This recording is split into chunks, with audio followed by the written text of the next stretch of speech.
Doctor تک کے پاس جانا مشکل تھا، اس لیے میرے خالو نے ایک ہندو پنڈت کی مدد لی اور ان سے درخواست کی کہ آ کر باجی کو دیکھ لیں، لیکن اس نے بھی دوسرے دن کا وقت دیا۔ رات کا وقت تھا، باجی بے ہوش تھیں، مردانہ آواز میں کسی کو آواز دے رہی تھیں جو کہ کسی ایسی زبان میں تھا کہ گھر میں کسی کے پلے نہیں پڑ رہی تھی۔ میرے خالہ زاد بھائی نے جیسے ہی باجی کے سر پر ہاتھ رکھا تو ان کو کسی اندیکھی طاقت نے ایسا دھکا دیا کہ وہ منہ کے بل گر پڑے اور بہت چوٹ آئی۔ کمرے میں لالٹین رکھی ہوئی تھی، وہ دیکھتے ہی دیکھتے چھت پر جا کر چپک گئی اور پورا کمرہ روشنی سے اس طرح بھر گیا جیسے بہت سارے بلب ایک ساتھ روشن ہو گئے ہوں۔ ہم سب بچے خوف سے چلانے لگے اور بڑے قرآن پاک کی تلاوت میں لگے رہے۔ آدھے گھنٹے کے بعد لالٹین بھی زمین پر آ گئی اور کمرہ بھی روشنی سے محروم ہو گیا اور ایک زوردار آواز آئی کہ اگر کسی نے ہم دونوں کے راستے میں آنے کی کوشش کی تو سب کو ملیا میٹ کر دوں گا۔ اب تو والدہ کے ساتھ پورا خاندان پریشان ہو گیا اور ساتھ ہی سب کو اس بات کا بھی یقین آ گیا تھا کہ یہ کوئی رحمت نامی جن ہے جو باجی کے ساتھ چمٹ گیا ہے۔ بڑی خالہ نے کہا کہ فوراً اس کو غازی پور لے آؤ، یہاں ایک عامل ہے، اس کو دکھاتے ہیں، شاید کوئی حل نکل آئے۔ مگر باجی سفر کے قابل نہیں تھی، بار بار ان کو دورے پڑ رہے تھے۔ اچانک باجی اپنی چارپائی سے اٹھ کر بھاگتی ہوئی لان میں چلی گئی جو کہ مکمل طور پر اندھیرے میں ڈوبا ہوا تھا، لیکن کبھی کبھی بجلی کی چمکنے سے اور بادل کے گرجنے سے اجالا ہو جاتا تھا۔ گھر میں کسی کی ہمت نہیں تھی کہ ان کو پکڑ سکے، اور وہاں پر ایک بڑا سا جھولا پڑا تھا، اس پر بیٹھ کر وہ تیز تیز جھولنے لگی۔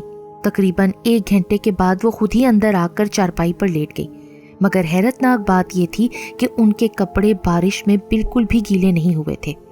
وہ رات بڑی کٹھن تھی، تمام گھر والوں نے جاگ کر گزاری۔ دوسرے دن صبح 8 بجے کے قریب وہ ہندو پنڈت آ گیا اور جب اس نے باجی کو دیکھا تو منہ میں کچھ بدبداتا رہا اور تھوڑی دیر کے بعد اس نے خالو سے کہا کہ یہ معاملہ بہت خراب ہے، اس بچی پر جن کا سایہ ہے، لیکن چونکہ جن مسلمان ہے، میں ہندو ہوں، اس لیے میں اس کا مقابلہ نہیں کر سکتا۔ وہ پنڈت معذرت کر کے چلا گیا۔ پھر سب بڑوں نے مل کر یہ طے کیا کہ غازی پور چلنا چاہیے۔ فوری طور پر ایک پورا ڈبہ بک کروایا گیا تاکہ دوسرے مسافروں کو تکلیف نہ ہو۔ ہم سب اس ڈبے میں بیٹھ کر غازی پور کے لیے روانہ ہو گئے۔ باجی دیکھنے میں تو بالکل نارمل لگ رہی تھی، لیکن جب ٹرین اپنی پوری رفتار کے ساتھ جا رہی تھی تو اچانک باجی نے اٹھ کر زنجیر کھینچ دی اور ٹرین رک گئی۔ پھر اس کے عوض ہم سب کو جرمانہ دینا پڑا۔ یہ کئی مرتبہ ہوا تو ریلوے حکام نے آخری وارننگ دے دی کہ اب اگر ایسا ہوگا تو آپ لوگوں کو ٹرین سے اترنا پڑے گا۔ اب زنجیر کے پاس گھر والوں نے 2 خالہ زاد بھائیوں کو کھڑا کر دیا۔ بڑی مشکلوں سے باجی کو قابو کر کے ہم لوگ غازی پور پہنچ گئے اور خالہ کے گھر قیام کیا۔ میرے ایک خالہ زاد بھائی جن کا نام فیاض تھا، وہ بڑی خالہ کے لڑکے تھے۔ ان کو پتہ نہیں کیسے باجی پسند آ گئی، انہوں نے باجی سے شادی کرنے کی ضد بنا لی۔ والدہ نے بہت سمجھایا مگر وہ بضد تھے۔ خالہ نے کہا کہ پہلے عامل کو بلوا کر دیکھتے ہیں، شادی وغیرہ کی بات بعد میں ہوگی۔ پھر عامل بابا کو بلوایا گیا۔ عامل بابا کے آنے کے بعد باجی بے ہوش ہو گئی اور عامل بابا نے جب ان سے پوچھا کہ آپ کا کیا نام ہے تو باجی بے ہوشگی ہی میں بھاری مردانہ آواز میں بولنے لگ پڑی، میرا نام رحمت ہے، اور اگر تو سچا مسلمان ہے نا تو ابھی اور اسی وقت یہاں سے چلا جا۔ میں تو چلا جاؤں گا، مگر تو اس لڑکی کے ساتھ کیوں ایسے کر رہا ہے؟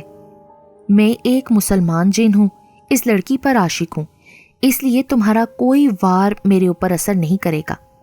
اگر تم مسلمان جین ہو تو اس کو اس قدر تکلیف کیوں دیتے ہو؟ میں تو اس کو کوئی تکلیف نہیں دیتا، بلکہ اس کے گھر والے اس کو پریشان کرتے ہیں، کیونکہ اگر اس کی شادی کر دی تو میری ذمہ داری ختم ہو جائے گی اور پھر یہ سخت مشکل میں پڑ جائے گی، کیونکہ میرے پورے خاندان نے اس کو پسند کر لیا ہے میرے لیے۔ عامل بابا کہنے لگے، تمہیں معلوم ہونا چاہیے کہ جن اور انسان کا ملاپ نہیں ہو سکتا۔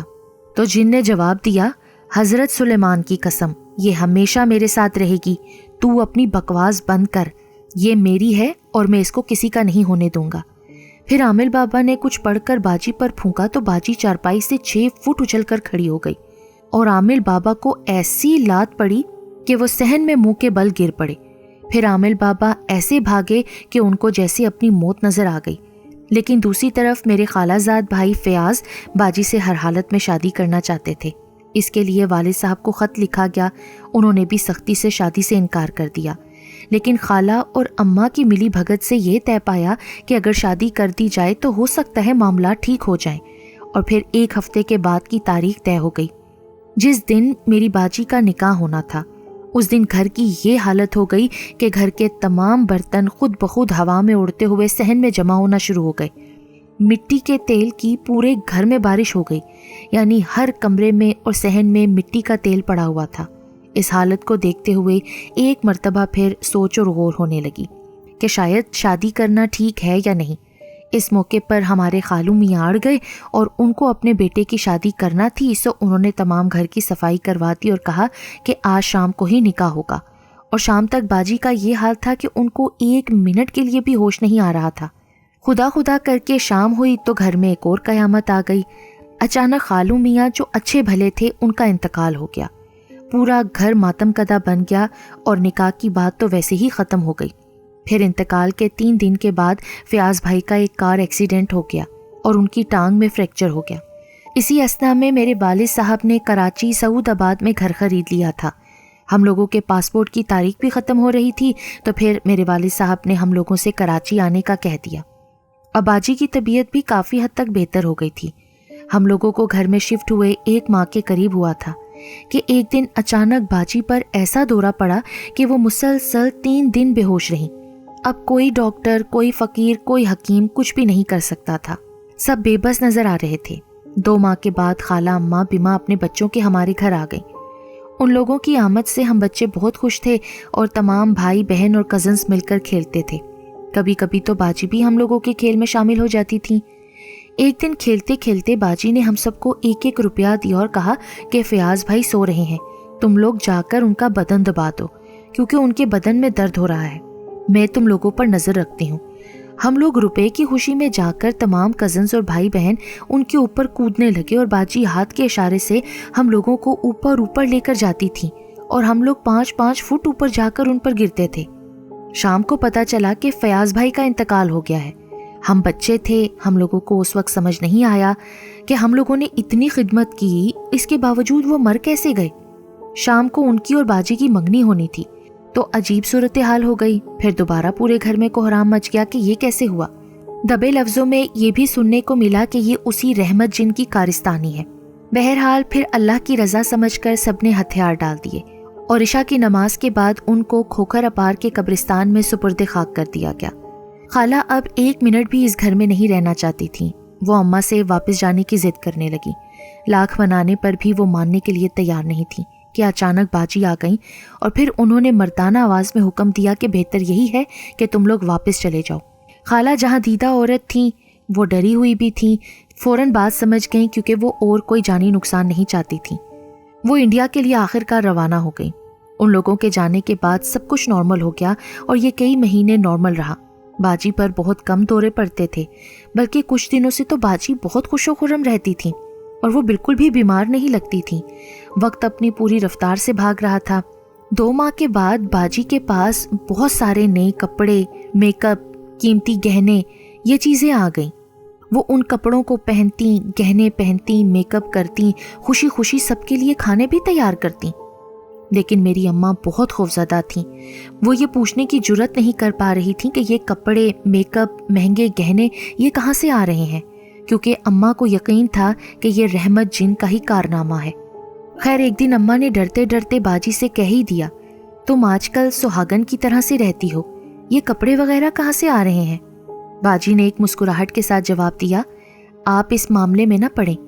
پھر ایک رات جبکہ شدید بارش ہو رہی تھی، بادل کے گرجنے اور بجلی کی چمک اور ہواؤں کے شور نے ماحول کو بہت پراسرار بنایا ہوا تھا۔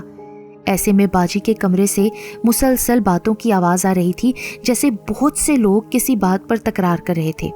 صبح 4 بجے کے قریب گھر کے تمام دروازے اور کھڑکیاں زوردار دھماکے کے ساتھ کھل گئے اور سرد ہوائیں پورے گھر میں داخل ہو گئیں، اور پھر ہم سب کے دیکھتے ہی دیکھتے اچانک ہوا کے دوش پر باجی اڑ کر گھر سے باہر نکلی اور آسمان کی وسعتوں میں غائب ہو گئی۔